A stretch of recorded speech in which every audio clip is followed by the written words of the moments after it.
आदरणीय कारिक महाराज के संपूर्ण दर्शक महानुभाव में मैं सुशील यादव की तरफ से हार्दिक नमस्कार और धन्यवाद ज्ञापन करता हूं। आज फिर मैं आप लोगों के समक्ष कारिक महाराज के इतिहास, कारिक महाराज की कथा भाग 20 लेकर उपस्थित हूं।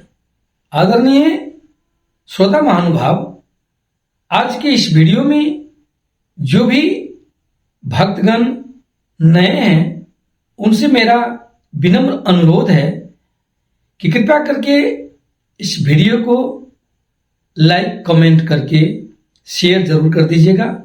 इसके साथ साथ तमाम कारिक महाराज के भक्तगण में मेरा विनम्र अनुरोध है कि आप लोग इस कथा को श्रद्धा और भक्तिपूर्वक श्रवण कीजिएगा। अभी मैं कुछ दिनों से आप लोगों के बीच में ज्योतिष महाराज और माता अपरा सती की जो गौना का प्रसंग है वो मैं आप लोगों को सुना रहा हूं। हालांकि ये कथा बहुत लंबा हो गया, इसलिए मैं आप लोगों से क्षमा प्रार्थी हूं, परंतु इस कथा को मैं आप लोगों के बीच में विस्तार पूर्वक सुनाऊं और सारे कथा के जो मुख्य जो भाव है वो आप लोगों को मैं सुना पाऊं और कथा आप लोग एकदम सरल और सहज तरीका से समझ पाए, बूझ पाए, इस हिसाब से इस कथा को मैंने प्रस्तुत किया है। इसी कारण ये कथा जो है आपको लंबा हो गया है, इसलिए मैं आप लोगों से क्षमा चाहता हूं। वैसे इस कथा को कहा जाए तो बहुत छोटा भी बनाया जा सकता है, परंतु छोटा बनने के बाद बहुत सारे भक्तगण बहुत सारे वीडियो में कमेंट करते हैं कि सर कथा को पूरे विस्तार पूर्वक सुनाइए, इसलिए मैं इस कथा को आप लोगों के बीच में विस्तार पूर्वक सुनाया हूं और ये कथा लंबा हो गया है। अब मैं आप लोगों के बीच में अभी विलंब न करते हुए इस कथा का जो अगला जो वृत्तांत है वो आप लोगों के बीच में मैं प्रस्तुत करने जा रहा हूं। माता अपरा सती जब अपने पिता महाराज राज राजेंद्र से विनती की इस नौकर को सजा देने से पहले इसका जो दोष है, इसका जो अपराध है, वो अपराध साबित हो जाना चाहिए। यदि ये अपराधी ठहरे तो इसको सजा मिलना चाहिए, और यदि ये अपराधी ना ठहरे तो इसका जो सजा है वो माफ कर देना चाहिए।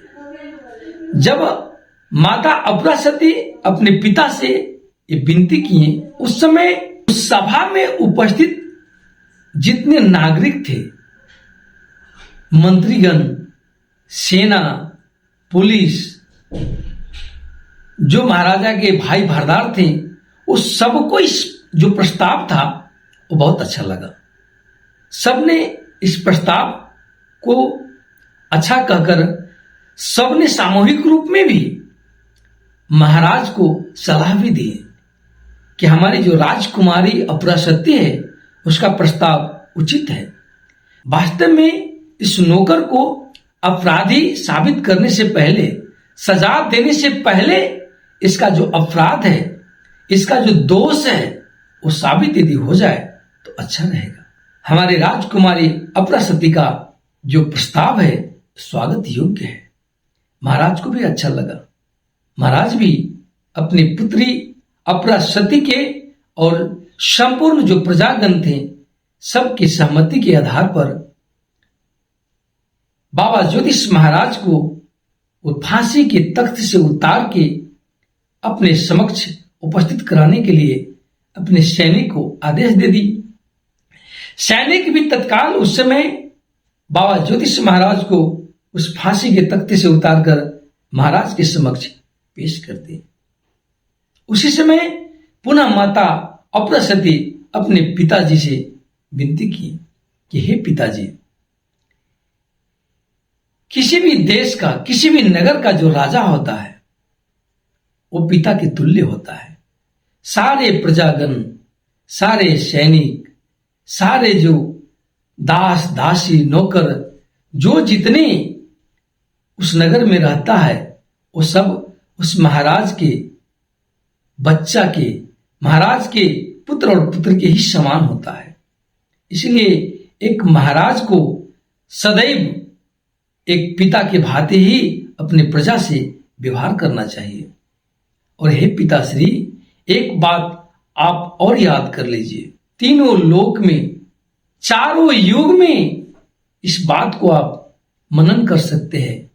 इतिहास गवाह है, हमारे धर्म, हमारी पुराण साक्षी है कि आज तक जो भी व्यक्ति एक गरीब को, एक असहाय को, एक निर्धन को सताया है, उसका परिणाम कभी भी अच्छा नहीं हुआ। सदैव वैसे व्यक्ति को बड़े बुरी तरह से पतन होना पड़ा। हे पिताश्री, आप सतयुग में देखिए, हिरण्यकश्यप ने अपने देश में, अपने राज्य में नागरिक को जिस भांति दुख दिया और क्रूरतापूर्वक नागरिक को हत्या किया, यहां तक अपने पुत्र भक्त प्रहलाद पर भी उसने बहुत ही अन्याय किया, अत्याचार किया। अंत में हुआ क्या? हिरण्यकश्यप का अंत जो हुआ बहुत बुरा हुआ। इसके साथ साथ अब त्रेता युग में देखिए, जब रावण का उदय हुआ तो रावण तीनों लोकों में मानव, नाग, गंधर्व, देवी देवता सब पर अपना कहर बरसाने लगा। अंततः क्या हुआ? रावण का मूल सहित, कुल सहित सबका विनाश हो गया। द्वापर युग में आप देख सकते हैं कि जिस तरह कंस ने अत्याचार मचाया, सारी प्रजा को दुख दिया, सभी को हत्या किया, नाबालग बच्चे को हत्या किया, उसका परिणाम क्या हुआ? कंस का मूल सहित सर्वनाश हो गया। अतः हे पिताश्री, देखा जाता है कि कभी भी गरीब को, असहाय को, निर्धन को और नारी को कभी भी बुरी नजर से नहीं देखना चाहिए, कभी भी उसको दुख नहीं देना चाहिए, उस पर अत्याचार अन्याय नहीं करना चाहिए, नहीं तो उस व्यक्ति का, उस राजा का पतन होने में तनिक भी देर नहीं लगता।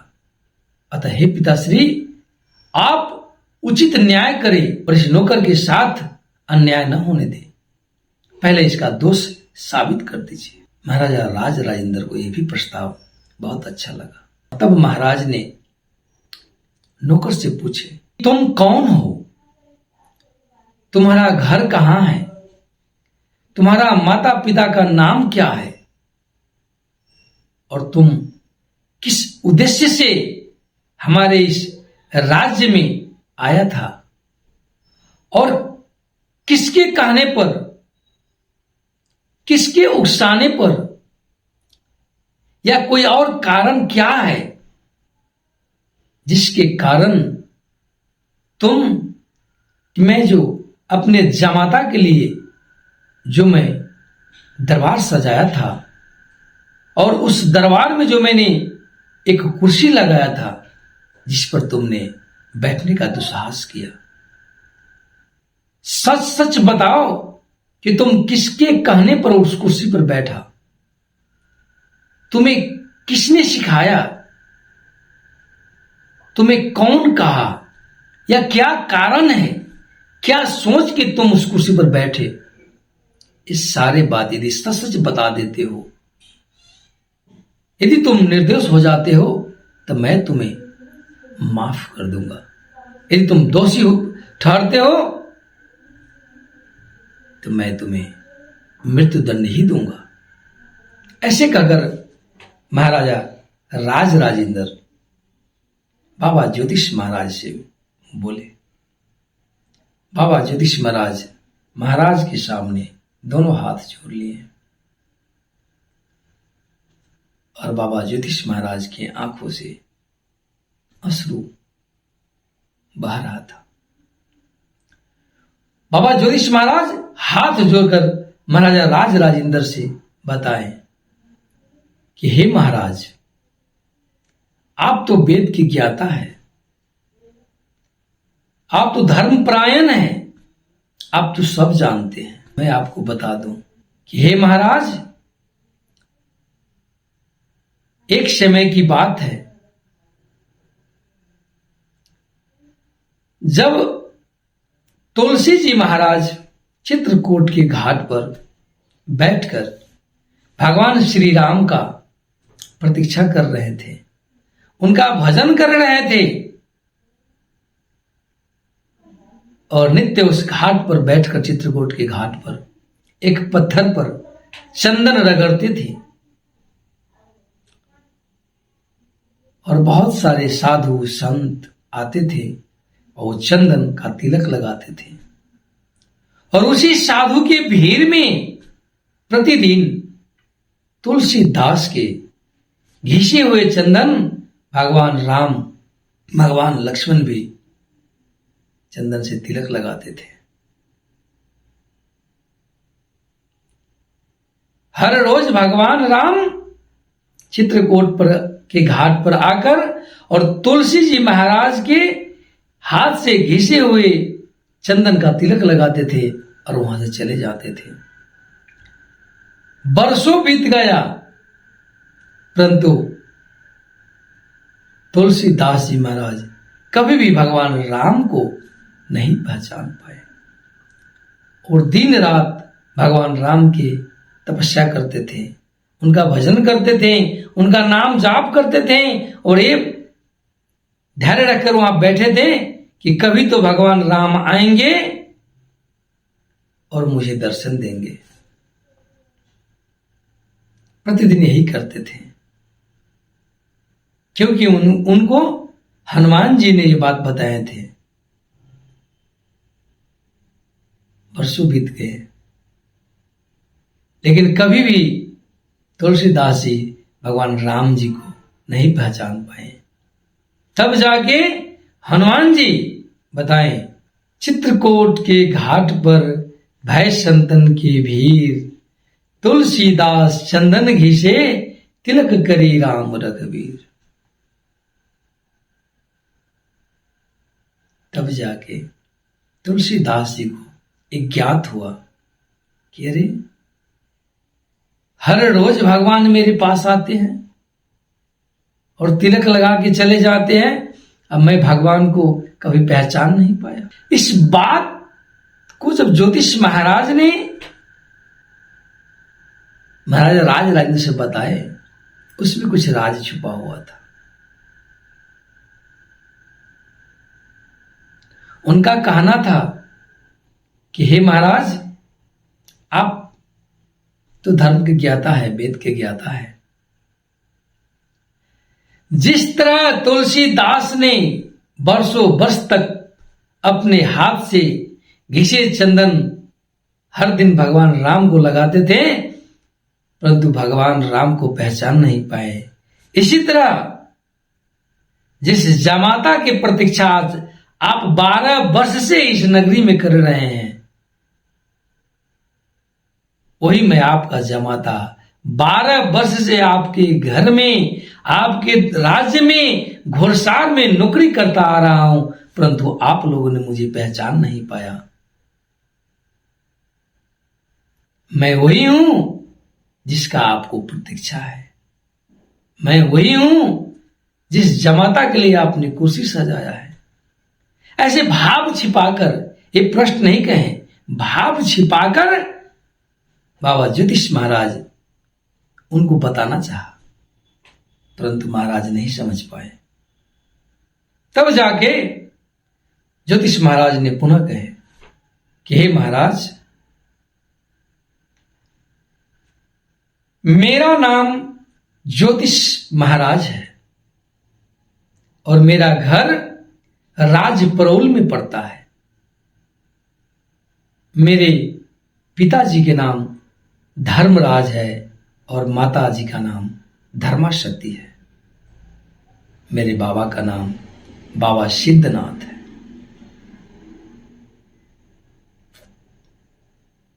हे महाराज, मैं ही आपका जमाता हूं जिससे आपका पुत्री राजकुमारी अपरा सती का विवाह हुआ है, वो पुरुष मैं ही हूं। और इस कुर्सी पर बैठने के लिए मुझे किसी ने नहीं उकसाया, मुझे किसी ने नहीं सिखाया।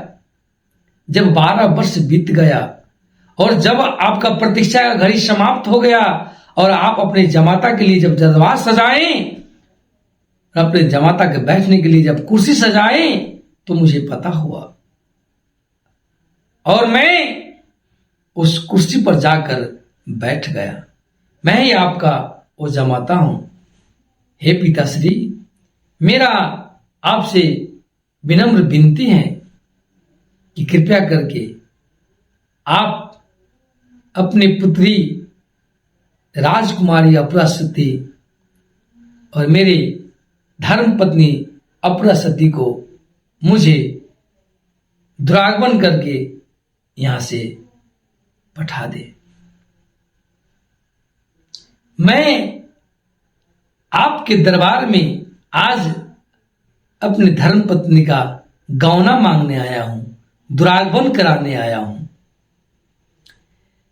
जैसे ही आपको ज्योतिष महाराज जी ये बात महाराज के सामने प्रस्तुत किए, मानिए महाराज का तो खून जो था वो एकदम खौल गया। गुस्सा से महाराज एकदम लाल हो गए। महाराज की आंखों से मानिए तो खून टपकने लगा। महाराज तनिक भी नहीं हिचकिचाए और अपने पास रखे जो खंजर सा तलवार यूं निकाल लिए और सीधे अपने गद्दी से उठ गए और बिना कुछ सोचे बोले, खबरदार इसके आगे एक भी शब्द बोला तो आज मैं यहीं तुम्हें देवी माता को भोग चढ़ा दूंगा। तुमने ऐसे साहस कैसे किया? एक नौकर होने के बावजूद भी तुमने ऐसे साहस कैसे किया कि तुम मेरे जमाता हो? तुम ही से मैं अपनी पुत्री राजकुमारी का शादी किया था।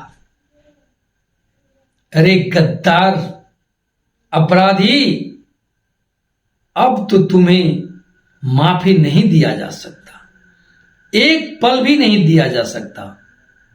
अब तुम्हें सिर्फ और सिर्फ फांसी ही दिया जाएगा, कोई तुम्हें नहीं बचा सकता। और वो फांसी में किसी कसाई के हाथ से नहीं दिलवाऊंगा, वो फांसी मैं तुम्हें अपने हाथों से दूंगा। और महाराज ऐसे खंजर ज्योतिष महाराज पर चला दिए। अभी पास खड़ी माता अपरा सती तुरंत महाराजा राज राजेंद्र के हाथ को पकड़ लिए और तलवार अपने हाथ में छीन लिए। बोले, हे पिताश्री, ये आप क्या अनर्थ कर रहे हैं? इसने यदि कुछ बोल दिया तो आप इसे फांसी दे देंगे, अपने हाथों से आप इसको हत्या करेंगे। लोग क्या कहेंगे कि एक तुच्छ नौकर को महाराजा राज राजेंद्र अपने हाथों से हत्या कर दिया। ऐसे पाप आप कैसे भोग सकते हैं पिताश्री? आपके राजकुल राज मर्यादा पर कलंक लग जाएगा। लोग क्या कहेंगे, प्रजा लोग क्या सोचेंगे? यदि इसने ये कह रहा है कि मैं ही ज्योतिष महाराज हूं, मैं ही आपका जमाता हूं, तो इसमें गुस्सा होने का क्या बात है? तब महाराजा राज राजेंद्र बोले, नहीं, तुम नहीं जानती हो पुत्री, तुम अभी बच्ची हो। इसने मेरे कुल पर, मेरे राज्य पर और मेरे पुत्री के चरित्र के ऊपर कीचड़ उछाला है। लेकिन माता अपरा सती तो मन ही मन कुछ और ही सोच रहे थे। कारण यह था कि कोई माने या ना माने, किसी के कहने या न कहने से, किसी के होने या न होने से क्या फर्क पड़ता है। कारण यह था कि जिसे साक्षात भगवान ही बता दिया हो कि तुम्हारे कर्म में ये लिखा है, तो दूसरे के बात पर, किसी मनुष्य की बात पर भला वो कैसे विश्वास करेगा। तो माता अपरासती को साक्षात दिनकर महाराज ने ही बता दिया था कि वही नौकर जो घोड़सार में काम करता है, जिसे तुम दोनों वक्त के 12 वर्ष से भोजन कराती हो, वही नौकर ज्योतिष महाराज है और वही तुम्हारे पति है। तो भला माता अपरासती किसी और को बात को कैसे मानती। वो तो निर्भय थी, निसंकोच थी कि यही ज्योतिष महाराज है और यही मेरे स्वामी हैं, यही मेरे पति हैं। इसलिए माता अपरासती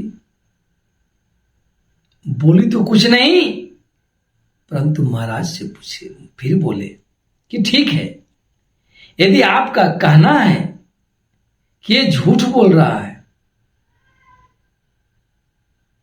तो सत्य को पता लगा लीजिए। महाराज फिर से बोले कि हे पुत्री, तुम नहीं जानती हो, अभी अभी कुछ समय पहले जब तुमने मुझसे प्रश्न किया कि इसको आप क्यों सजा दे रहे हैं मृत्युदंड के, क्या कारण है, तो सारे वृत्तांत तो मैंने तुम्हें सुनाया था, और जो मैंने तुम्हें सुनाया था हूबहू कहानी बनाकर ये मुझे सुना रहा है। इससे साफ जाहिर हो रहा है कि ये अपराधी है, ये झूठ बोल रहा है। तब माता अपरासती पुनः विनती की है कि नहीं पिताश्री, ये झूठ हो सकता है कि आपने जो मुझे बताए उसी बात को इसने नकल कर लिया हो, झूठ भी बोलता हो, ऐसा भी हो सकता है। तो इस झूठ का पता लगाने की भी तो बहुत सारी व्यवस्था है। अब जांच कर लीजिए, क्या सचमुच यही ज्योतिष महाराज है? क्या सचमुच इनका घर परौल है? क्या सचमुच इनका ही माता पिता का नाम धर्मराज और धर्मासती है? तो पता लगा लीजिए ना। तब महाराज के मन में एक विचार उत्पन्न हुआ, ठीक है, हो भी सकता है ये ज्योतिष महाराज, तो इसके पता लगाने के लिए तो मेरे पास बहुत सारे उपाय हैं, मैं पता लगा सकता हूं। तब महाराज पुनः एक प्रश्न किए, ठीक है, तुम कहते हो कि मैं ही ज्योतिष महाराज हूं और मेरा घर राजपरोल में है, मेरे माता पिता का नाम धर्मराज और धर्मासती है, तो ये बताओ, जब मैं अपने पुत्री राजकुमारी अपरासती को ज्योतिष महाराज से विवाह किए, उस समय राजपरोल से कितने बाराती यहां आए थे? दूसरा बात, जब बाराती हमारे इस राज में आया तो मैंने कितने अन्न का भोजन बनाया था? और तीसरी बात, जब मेरे पुत्री की शादी हुआ, मरवा पर दुल्हा के साथ कितने लोग भोजन किए थे? इस बात को तुम यदि बता देते हो तो मैं मान जाऊंगा कि तुम ही ज्योतिष महाराज हो। यदि इस बात से तुम मुकर जाते हो और तुम नहीं बता सके तो मैं अब दूसरा मौका तुम्हें नहीं दूंगा और तुम्हें सिर्फ और सिर्फ फांसी का सजा ही दूंगा, मृत्युदंड ही दूंगा। इस कथा का जो अगला भाग है मैं आप लोगों के बीच में पुनः भाग 21 में प्रस्तुत करूंगा। तब तक के लिए नमस्कार और धन्यवाद।